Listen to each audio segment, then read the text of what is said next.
Hey guys, today's video is just going to be a really quick tutorial on how to tell which trig functions are even and which trig functions are odd, and even what the notion of having an even function and an odd function even means. And also kind of like, why is this even useful for us? So let's start off with some definitions. So what does it mean to be an even function? And trig functions are not the only functions that are even functions. All functions could be even, odd, or neither. So an even function is a function for which if you plug in a negative value into the function, it's the same as if you plugged in a positive value into the function. So f of negative x and f of x are the same. Okay, so using this, how can we tell who's negative and who's positive? Same thing here. An odd function now is different. So notice both we're plugging in a negative x into the function. For even, we get back regular function. So I plug in a negative and I get back the same as if I would have plugged in a positive. That's even, right? Reflexive, symmetrical on both sides. We're even. Odd, we're not the same on both sides. So odd, f of negative x is equal to the negative value of x. So let's see who falls into which category here for sine, cosine, and tangent. And that will also tell us for secant, cosecant, and cotangent also. So let's find out who's even, who's odd. Well, let's look. Let's put down grid. And I'm going to use 30, 45, and 60 degrees to test who's odd and who's even.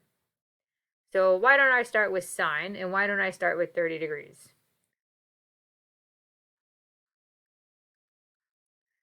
So sine of 30 degrees. What is regular sine of 30 degrees? Well, it's 1/2. Okay, so for both of these, let me plug in the negative value. So let me also look, what am I thinking of? Visually, what this looks like. So what is sine of negative 30 degrees?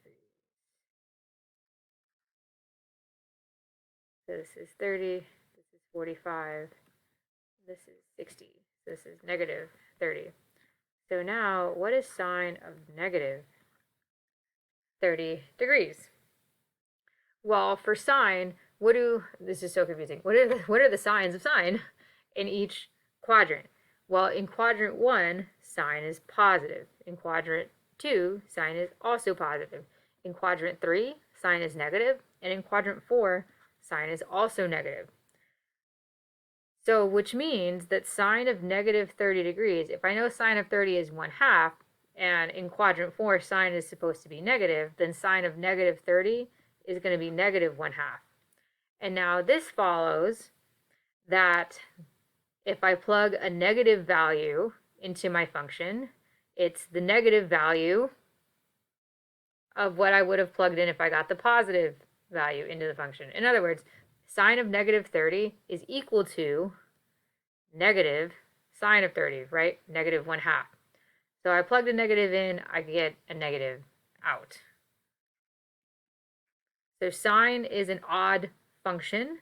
And if sine is an odd function, then cosecant is also an odd function. So again, look, plugged in 30, got 1/2. Plugged in negative 30, got negative 1/2. Now it's not always as simple as that, but let's just think about it like that for right now. Okay, so that means sine is odd. And now let's work cosine.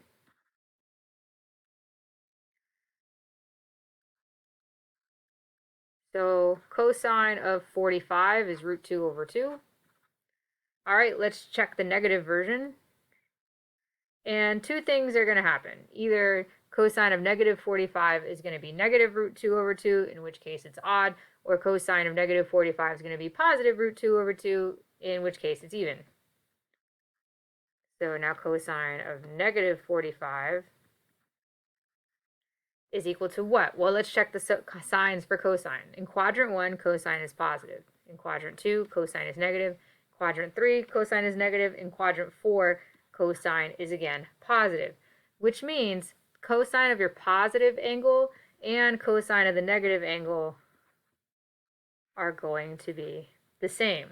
So cosine of negative 45 and cosine of 45 come out to the exact same, which means cosine is even, which means secant is also even as well. So last one, let's figure out tangent. So is tangent an odd function or is tangent an even function? We'll take 60. And all I'm doing here is I'm just running tests. So what is tangent of 60? Well, tangent of 60 is going to be root 3. Okay, so then tangent of negative 60, not drawn to scale,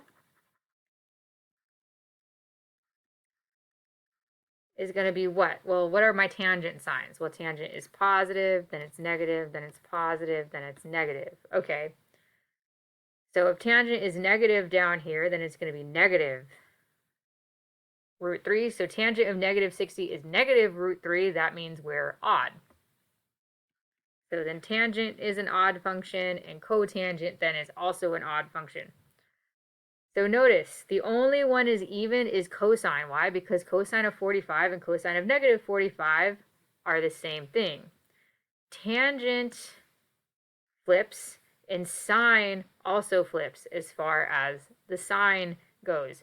So a different way to think about this is, hey, if your sine flips between positive angle and negative angle, you're odd.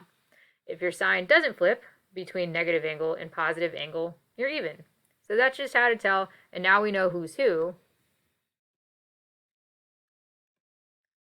So in conclusion, a much nicer chart. So who is even? So cosine and secant are even, because if you plug in negatives or you plug in positives, it doesn't matter. It'll come out the same. That's what even means. Odd are sine flips.